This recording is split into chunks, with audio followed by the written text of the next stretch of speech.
All right, welcome back everybody. So we are back in Renner land, and not to beat a dead horse, but we're looking specifically at the 851. Last week we kind of looked at the combo of the 643 with the 851, and then we went ahead and shot the 851 on the back of this door to see how it did with the tan and bleed as well. So we're looking at just the 851 itself. Now, before we get too far into the video, I do want to say that the 851 can be used as a single component. It can use the crosslinker, and you can use it as a 2K. So one of the most versatile coatings on the market. I also really like the feel and look of this. It's very, very nice. I do want to do some testing and shoot it vertical and see how it does on vertical hang and how it lays out vertically. But I really like this. So without further ado, let's get into testing.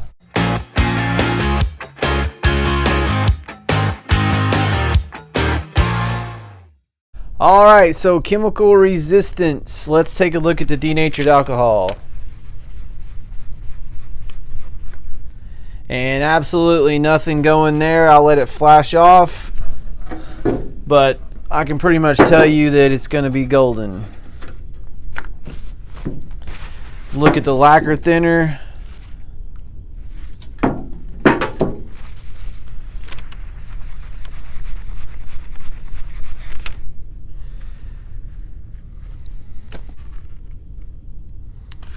Okay, so the denatured alcohol, slight glossing, very hard to tell. The lacquer thinner, the same way. You're just gonna have to get the light really light. So I'm saying that's pretty much excellent. And then let's look at the acetone.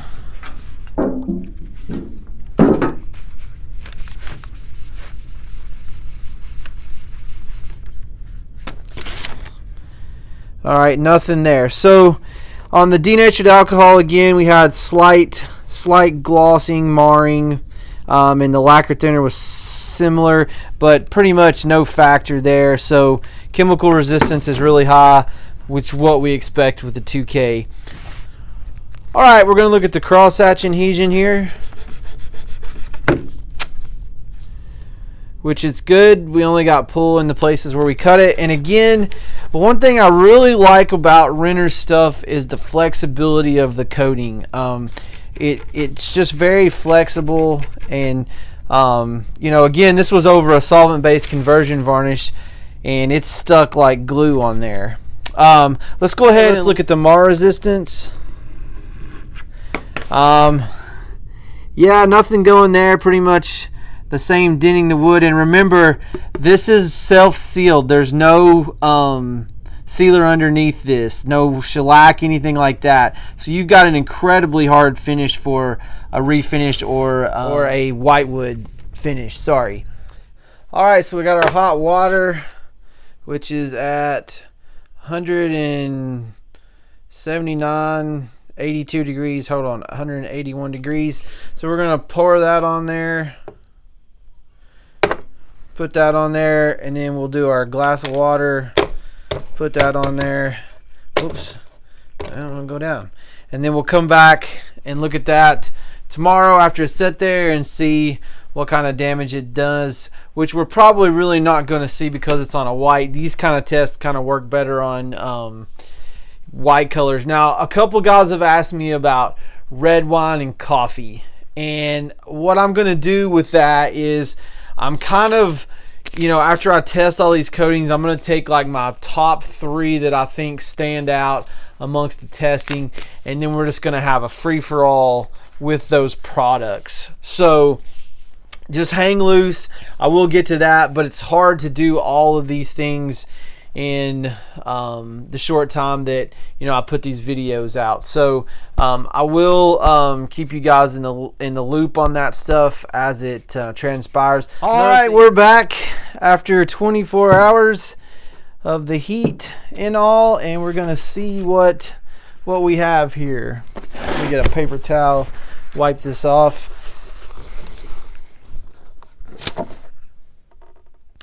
So nothing going there. Now you're seeing some bubbling right here. That's because there was a label on here. So that has nothing to do with the